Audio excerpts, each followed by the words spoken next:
The call came at 6:47 in the morning. I remember the exact time because I had been awake since 5, sitting alone at the kitchen table, holding a cup of coffee that had already gone cold. I wasn't drinking it. I was just staring at it.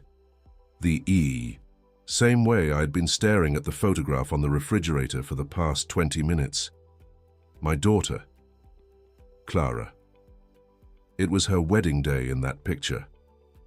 She was laughing so hard her eyes had disappeared, her head thrown back like the world had never hurt her, like nothing bad had ever touched her life. That picture was 4 years old, and still, I couldn't walk past it without stopping. Some people move forward after loss. They find ways to cope, ways to keep going. I didn't. I just learned how to exist around the absence. The house was quiet that morning. Too quiet. Margaret was upstairs, probably still asleep, or pretending to be. Ever since the diagnosis, ever since everything fell apart, sleep had become something fragile for her. Some nights, she would call me instead of coming downstairs, saying she didn't want to walk in the dark. So when my phone buzzed against the table, I assumed it was her. I didn't even look right away. It buzzed again, and then again.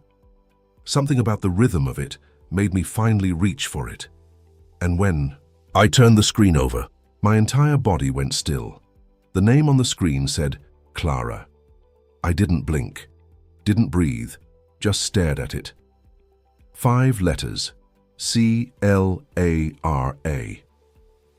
My brain refused to process it, refused to connect it to reality, because reality had already decided something else. Clara had been dead for 11 months. I had stood at her funeral. I had watched them lower the casket into the ground. I had held my wife while she shook so hard I thought she might collapse right there beside me. And now, her name was calling me. I sat there for 3 full seconds, maybe more, waiting for something to change, for the phone to correct itself, for the world to fix whatever mistake had just happened. It didn't.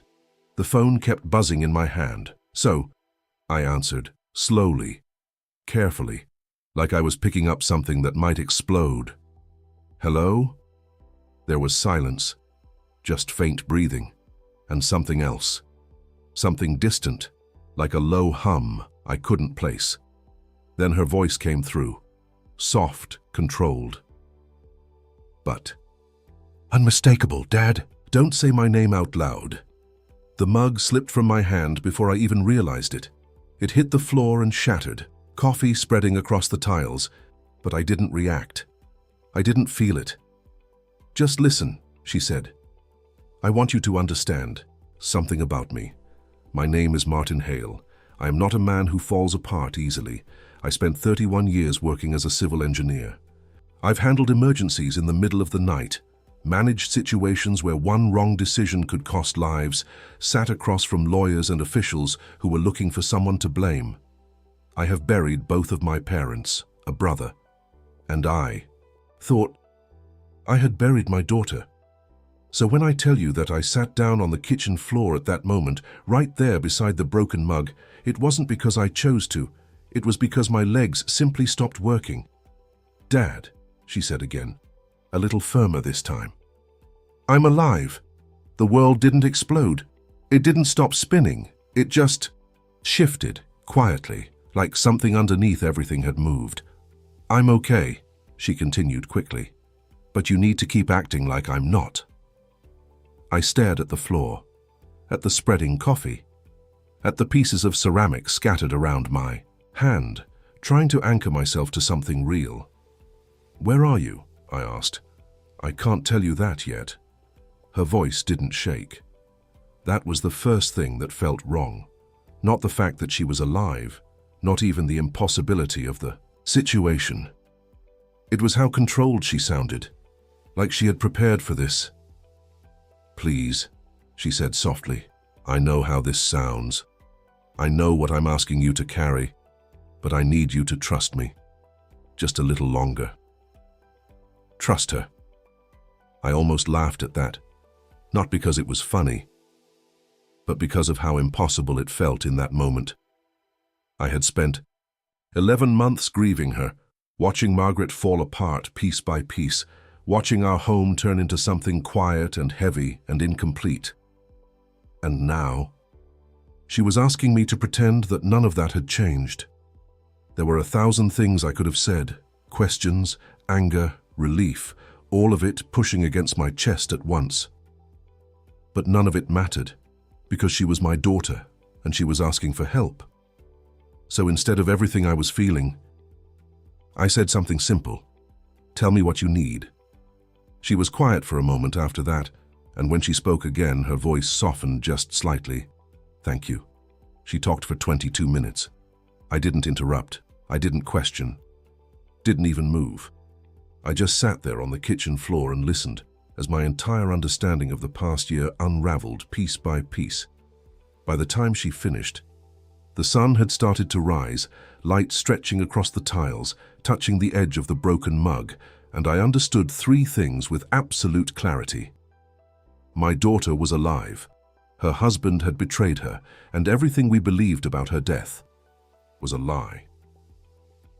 You see, I never liked Derek. I tried to. For Clara's sake, I really did.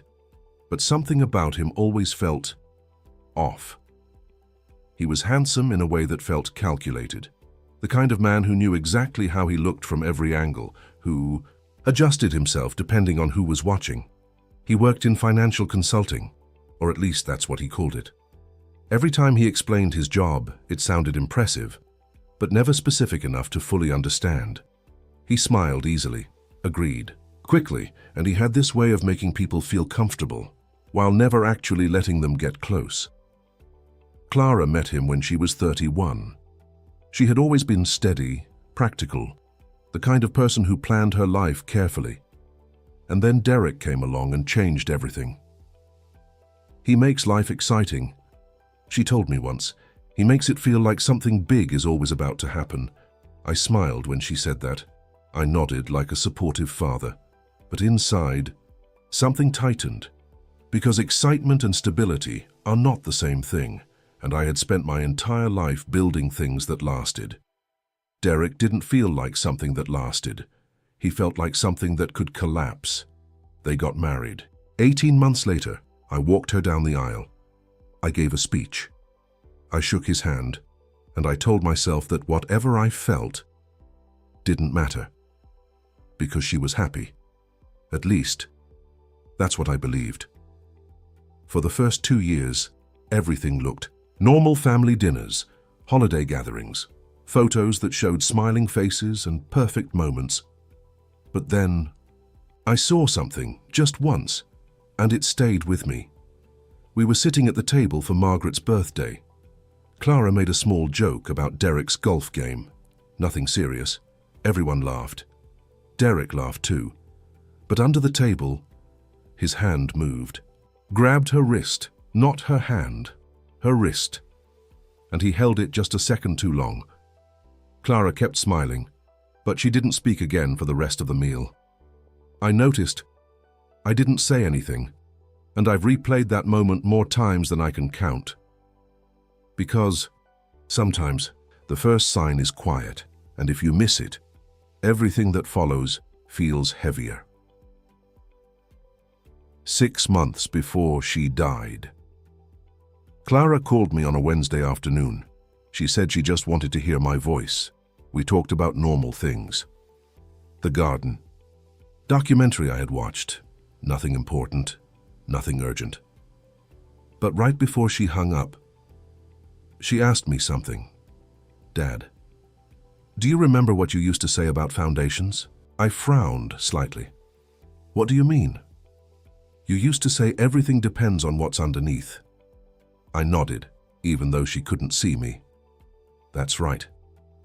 That the strongest structure can fail if the foundation is wrong. That's still true, I said. She was quiet for a second. I think about that a lot, she said. And then, softer, I love you, Dad. Don't ever doubt that. The call ended. I stared at my phone for a long time after that. Then I called her back. No answer. At the time, I didn't understand.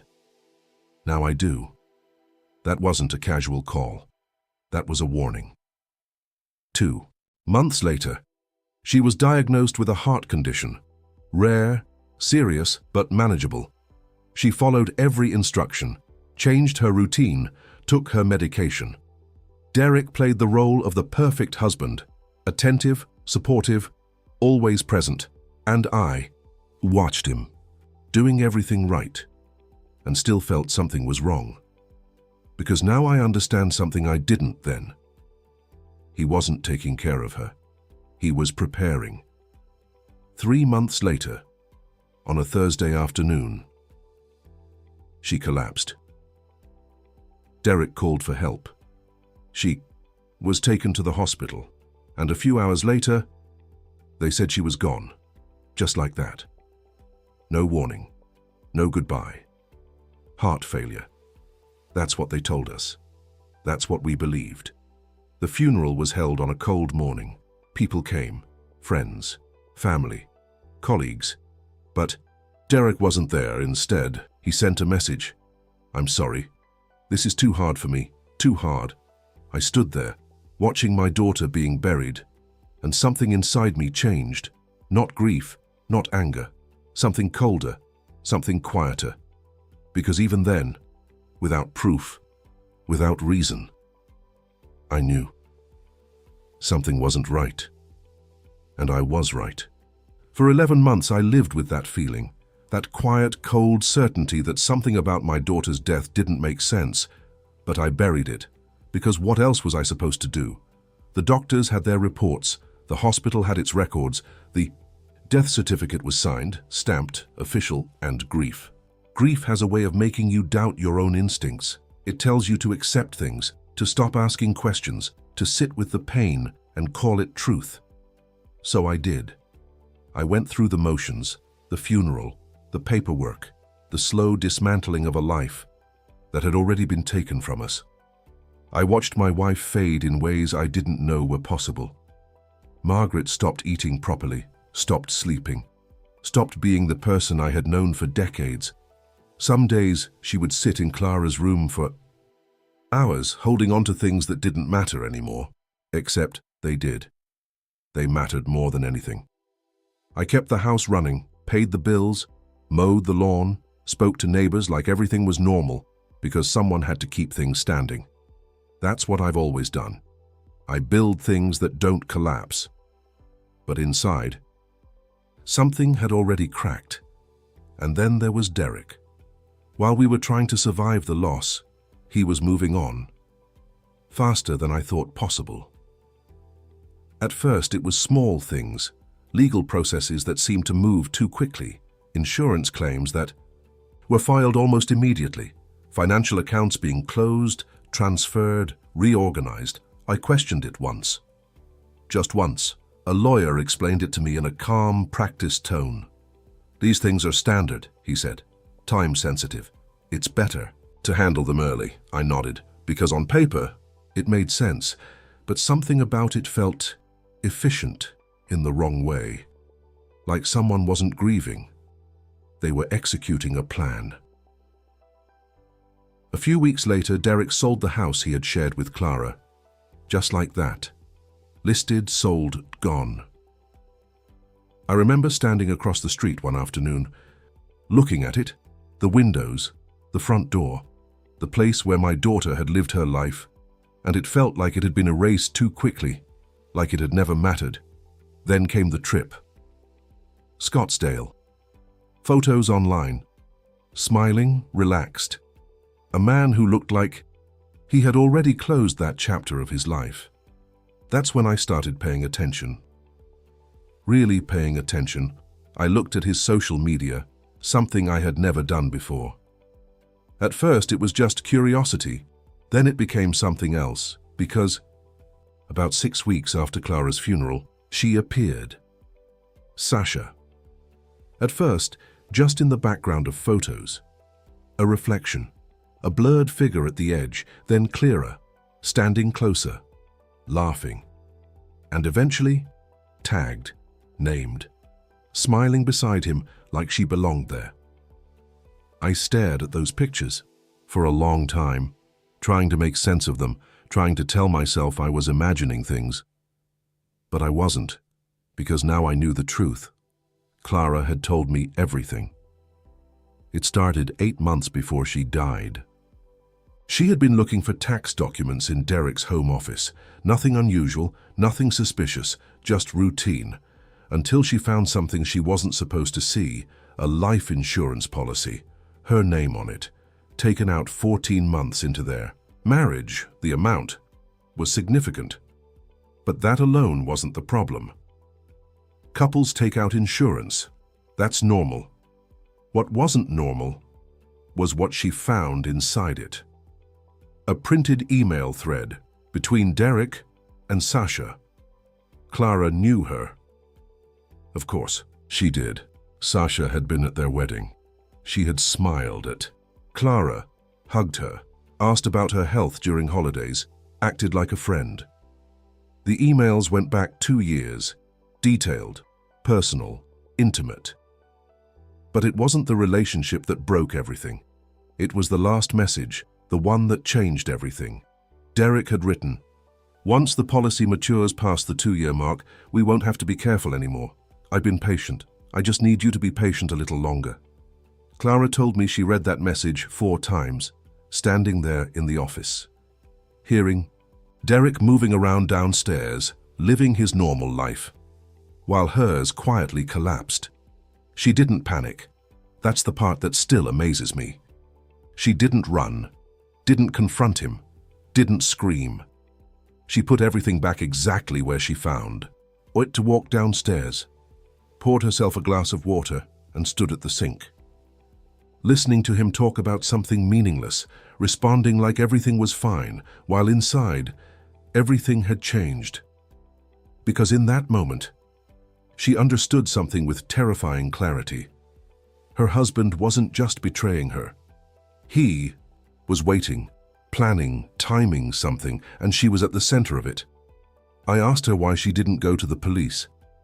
It seemed obvious to me. If you find something like that, you report it, you get help, you get protection. But her answer was simple. It wasn't enough. And she was right. Think about it. An email about being patient. A life insurance policy. Suspicious? Yes. Illegal? Not yet. Derek was careful, calculated. The kind of man who understood exactly where the line was and how to stay just behind it. And Clara knew something else. If she confronted him, she would lose control. If she accused him, he would deny everything, and if she was wrong, she would destroy her own life. So instead, she made a different decision. She decided not to react. She decided to plan. The first thing she did was disappear quietly, not physically, not yet, but strategically. She bought a prepaid phone. One Derek didn't know about.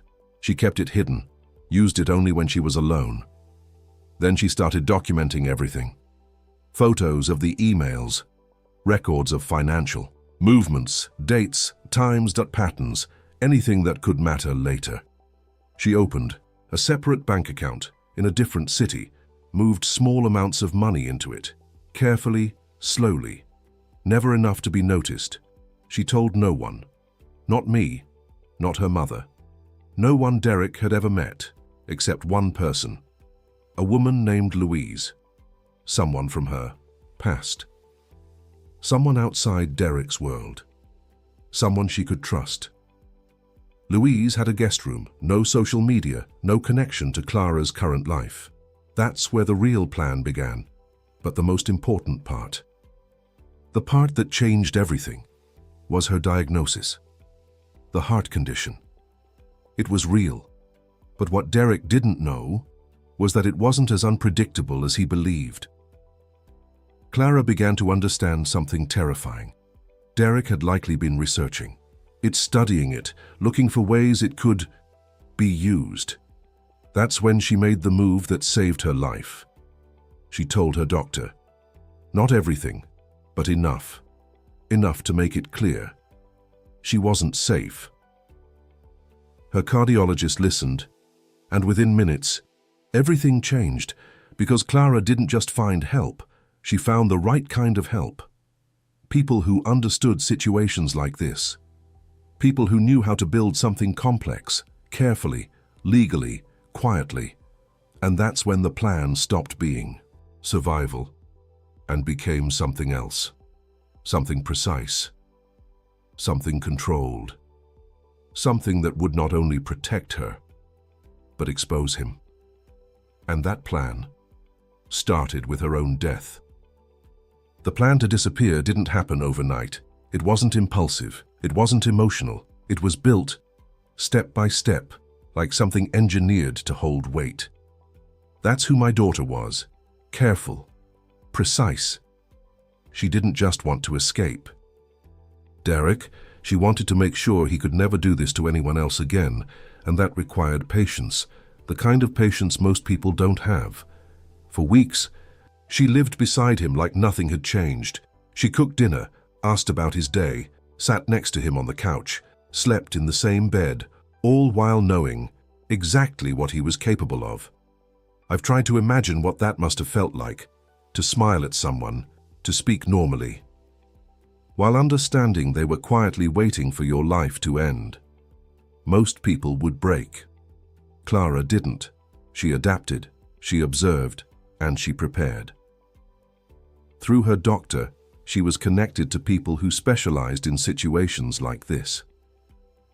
People who understood how to build legal protection around something that couldn't yet be proven. A patient advocate, a legal advisor, and eventually, an investigator. They didn't rush. That's what surprised me the most when I learned about it. They slowed everything down, because rushing would have exposed her. Every step had to look natural, unforced, unplanned. The diagnosis helped. It created a believable framework, a condition that could explain sudden complications, unexpected outcomes. It became the foundation of everything that followed. Clara began documenting her medical visits in detail, not just for her own safety, but for the narrative that was being built. Every appointment, every prescription, every conversation, it all became part of something larger. Meanwhile, Derek continued playing his role, supportive husband, attentive partner. The man who showed up to appointments, who asked questions, who looked concerned. From the outside, it was perfect. But Clara was no longer looking from the outside. She was watching him closely now, and the more she watched, the more she understood. There were moments, small ones, that confirmed everything. Questions he asked the doctors, too specific, too focused on worst-case scenarios. The way he reacted when medication changed. Not worried, just interested, like someone tracking variables, measuring outcomes. It wasn't obvious, not to anyone else, but to Clara. It was enough. And then came the final phase, the part that required absolute precision, the day she would die. She told me she didn't sleep the night before, not because she was afraid of dying, but because she was about to leave everything behind. Her home, her identity, her life, even us, her family, and she had to trust that it would all be worth it. The plan was set around a scheduled medical check, routine, expected, nothing unusual. That morning, she acted like everything was normal. Breakfast, conversation, a quiet smile. Derek drove her. Of course he did. The perfect husband, always present, always involved. She told me he even held her hand in the waiting room, and she let him, because that was the last time he would ever touch her. Inside the hospital, everything changed. The people who needed to know, knew. The doctor, the staff involved, each one playing their part in something that had to look completely real. At the right moment. Clara was taken in for evaluation, standard procedure. Derek waited outside. Time passed, minutes, then longer, and then something shifted. Activity increased, staff moving faster, voices slightly more urgent, controlled, but different. Then the call came, a doctor stepping out, serious expression, measured tone. the kind that prepares you for bad news. They told him there had been a complication, something sudden, unexpected. They were doing everything they could, and then they told him she was gone, just like that, simple, final, believable. Clara told me she never saw his reaction, she wasn't there to see it, but she imagined it. Not grief, not shock, something else, relief, because from that moment on, the narrative belonged to him. The grieving husband, the man who lost everything, the one people would comfort, support, believe. And that's exactly what happened. The hospital documented everything. Official records. Medical confirmation. All of it. Clean. All of it legal. All of it constructed to hold. By the time Derek left that building, my daughter no longer existed. At least, not on paper. Not in the world he understood. But Clara wasn't gone. She had already been moved. Quietly, carefully. Through channels I still don't fully understand. By the time we were being notified, she was already somewhere else. Safe. Hidden. Alive. Remember getting the call, the hospital, the words, the silence that followed. And I remember how real it felt, how complete the loss was, because everything about it was designed to feel real. That was the cost of the plan. We had to believe it. We had to live it. Otherwise, it wouldn't work. The funeral happened days later. Cold morning. Grey sky. 40 people standing around a grave that didn't hold the truth, stood there, listening to the words, feeling the weight of it, and Derek wasn't there. He didn't show up. Instead, he sent that message, too hard. I didn't understand it then, but now I do. He didn't come because there was nothing for him. To grieve for him, the plan had worked. Or at least, that's what he believed. After the funeral, everything moved quickly, faster than it should have. Insurance claims, legal filings, financial transfers. Derek stepped into the role perfectly. Calm, composed, efficient, like a man closing a deal, not someone who had lost his wife. Clara told me the team expected that. They were watching, tracking everything, because the moment he acted, the moment he benefited, the case began to build.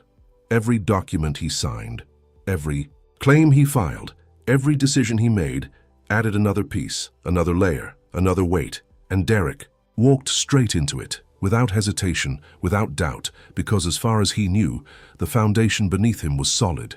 He didn't know. It had already been replaced. Weeks passed, then months. Clara stayed hidden, building her case, strengthening. Every detail, waiting for the right moment, and all that time, we were living in grief. Real grief.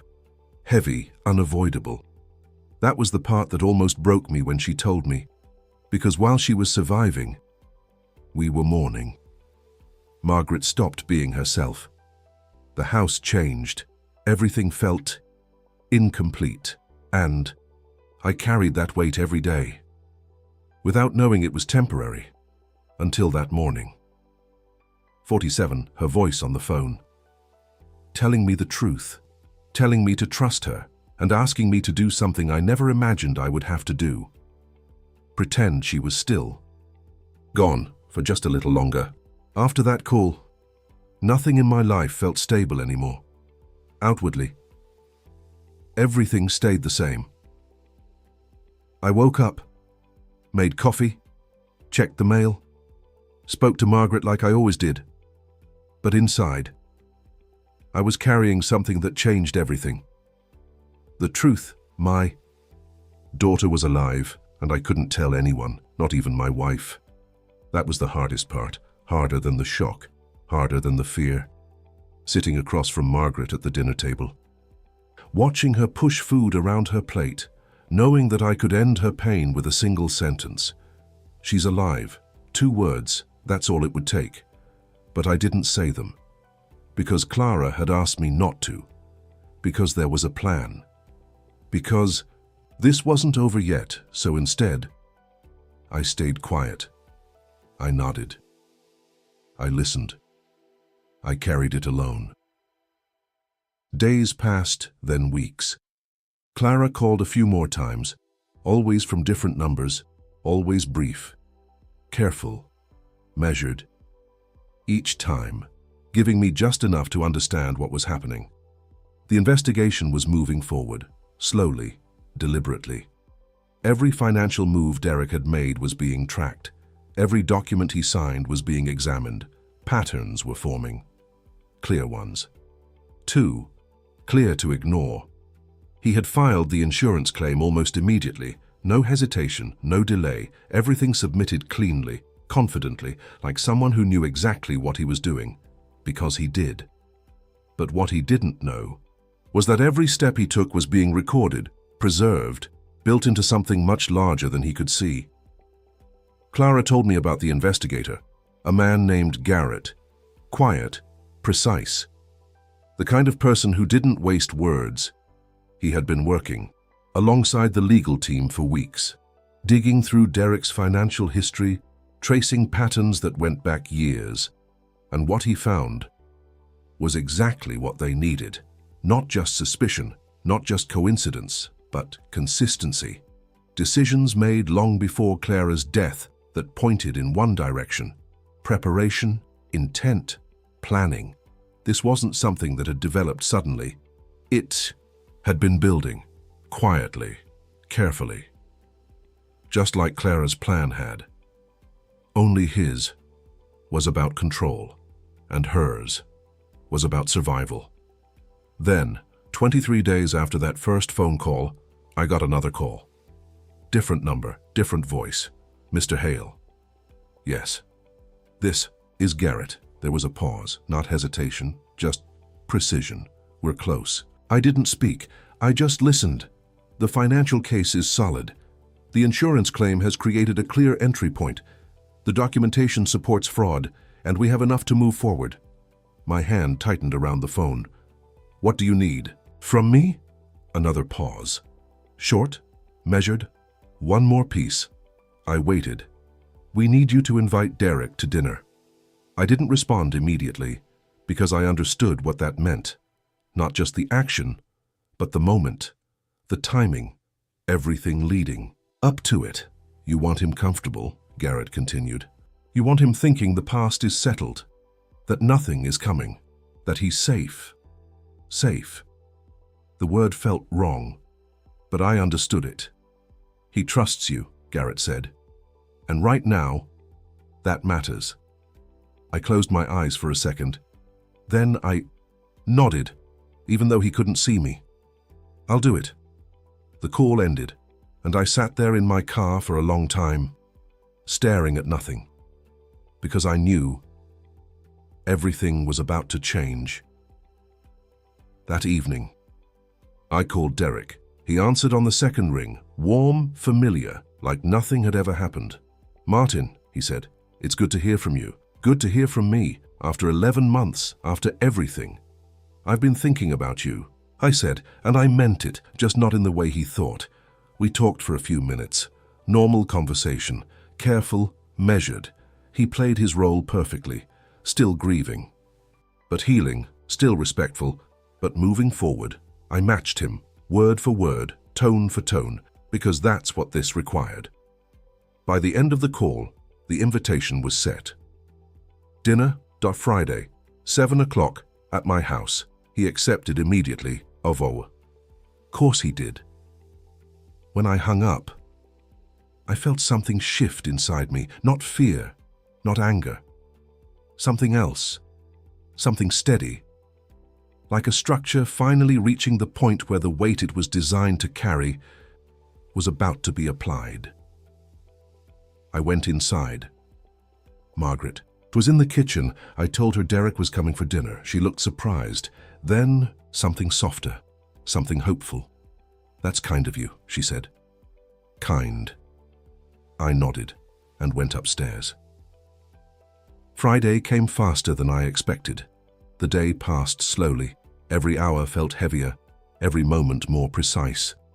By the time evening arrived, everything was already in place. I didn't know all the details, I wasn't supposed to. But I knew enough. Clara would be there. Not at the start, but at the right moment.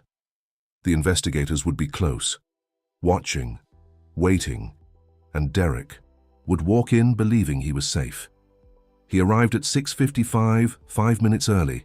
That same habit, that same quiet need for control. He brought a bottle of wine, held it out with both hands. Smiling, polite, perfect. "I thought we could share this," he said. I looked at the bottle, then at him, and nodded. Margaret came out from the kitchen. They embraced, carefully, gently, like two people connected by loss. We sat down at the table. Dinner was ready. Margaret had made pot roast, Clara's favorite. She mentioned it softly, apologetically, like she wasn't sure if it was the right thing to do. Derek smiled, said it was perfect, said he had been thinking about Clara lately. Of course he had. Margaret's eyes filled with tears. She looked down, pressed her napkin to her mouth.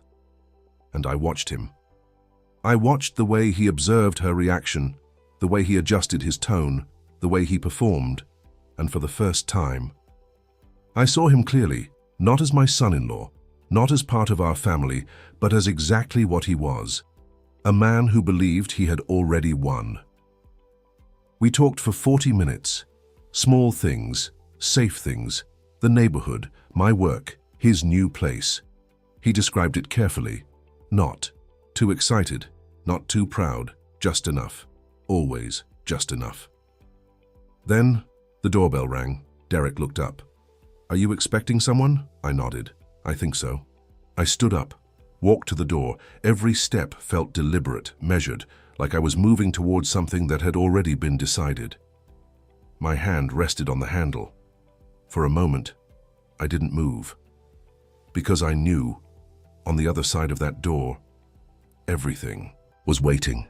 I opened it, and there she was, Clara, alive, standing in front of me.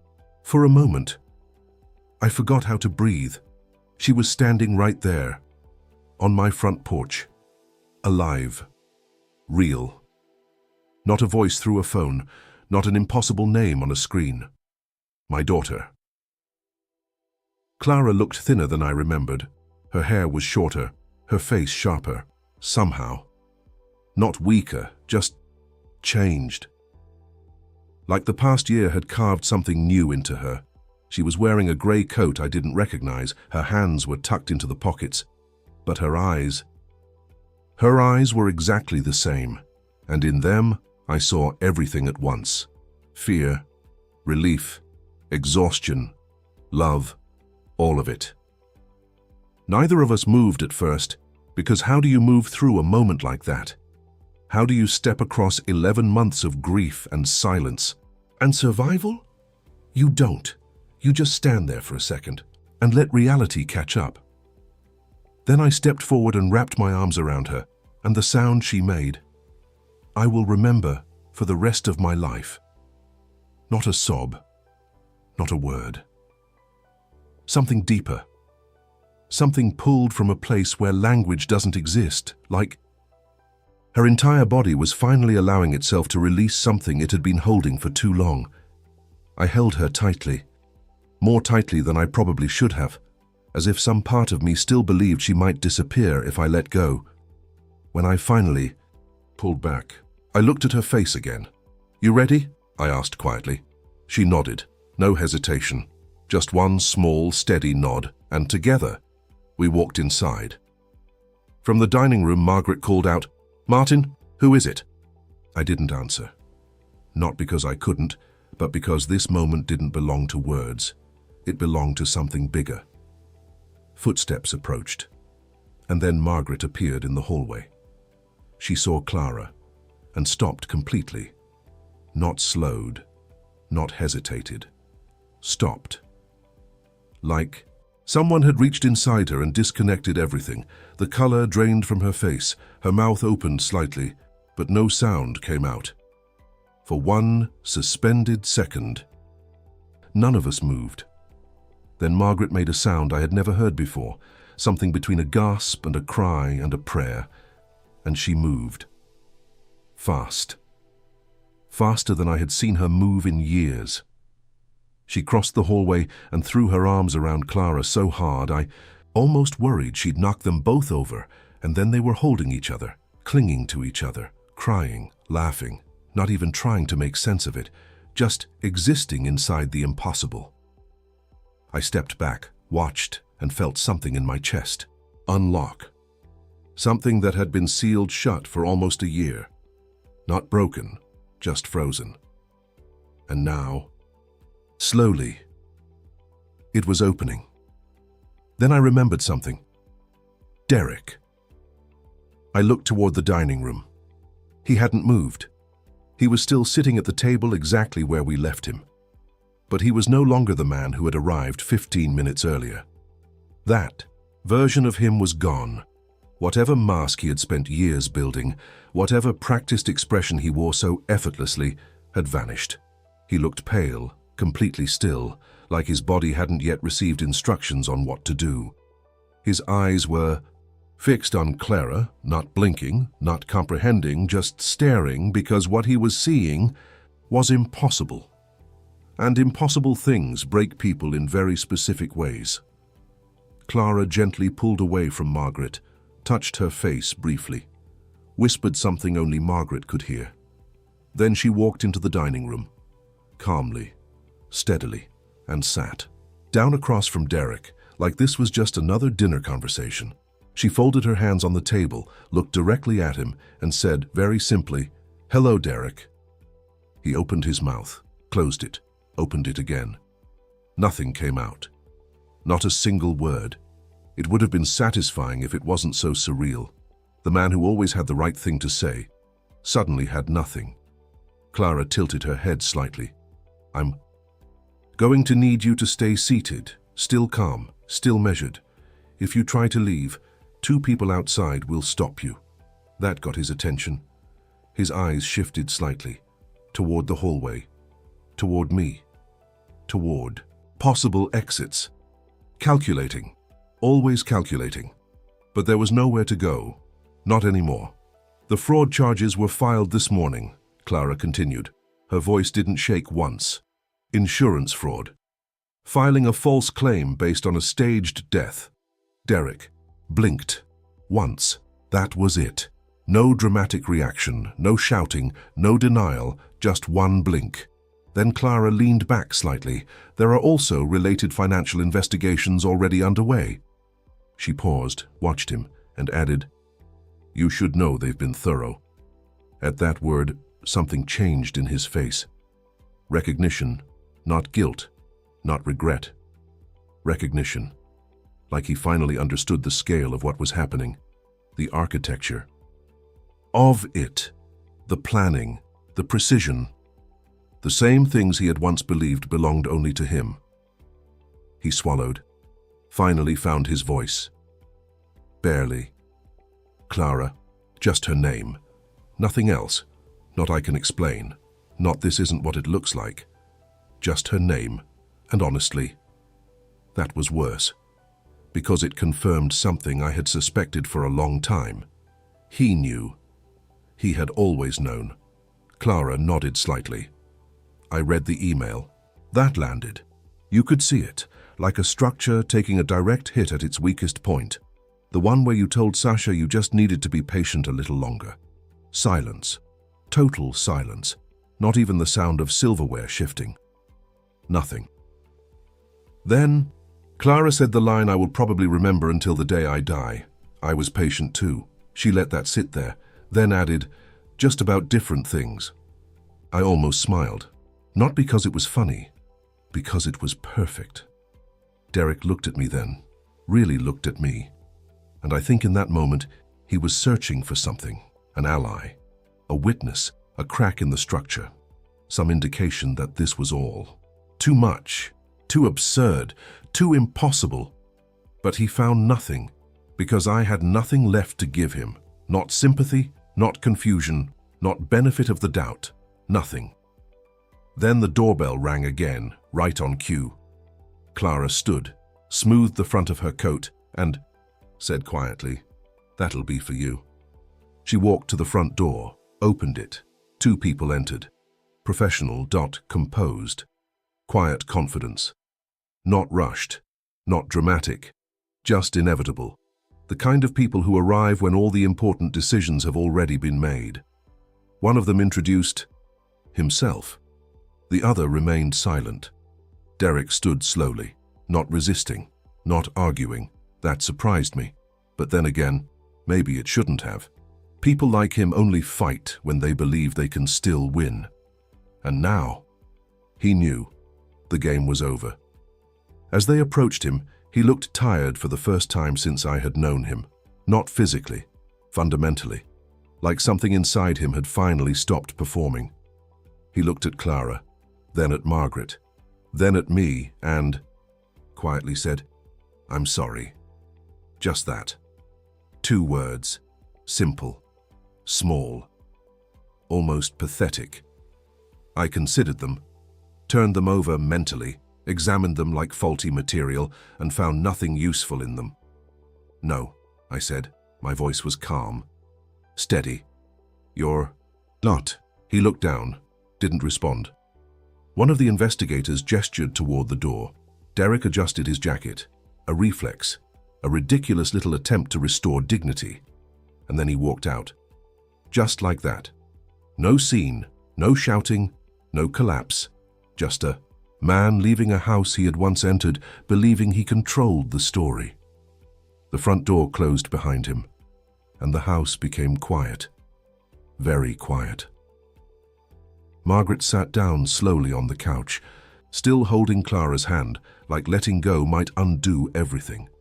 She kept touching her face, her shoulders, her hair, as if confirming reality through repetition. Clara laughed softly through tears, and let her. I stood in the dining room for another moment, looking at the half-finished dinner. The untouched wine bottle Derek had brought, still sitting in the center of the table, a small, polished symbol of everything fake he had ever carried into this house. I picked it up, walked into the kitchen, and dropped it directly into the recycling bin. Glass against glass. Sharp, final. Then I returned to the living room, sat beside my daughter, and for the first time in 11 months, my family was whole, not unchanged, not restored to what it had been. That version was gone, but whole in a new way, a harder way, a more honest one. In the months since that night, a lot has happened. Legal proceedings, statements, documents, meetings. I never wanted to attend.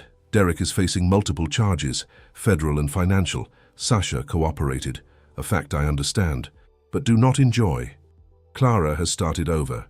New city, new apartment, new job. A life built intentionally, carefully, on her own terms.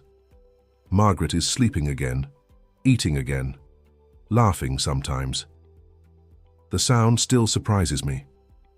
We repainted the spare room yellow.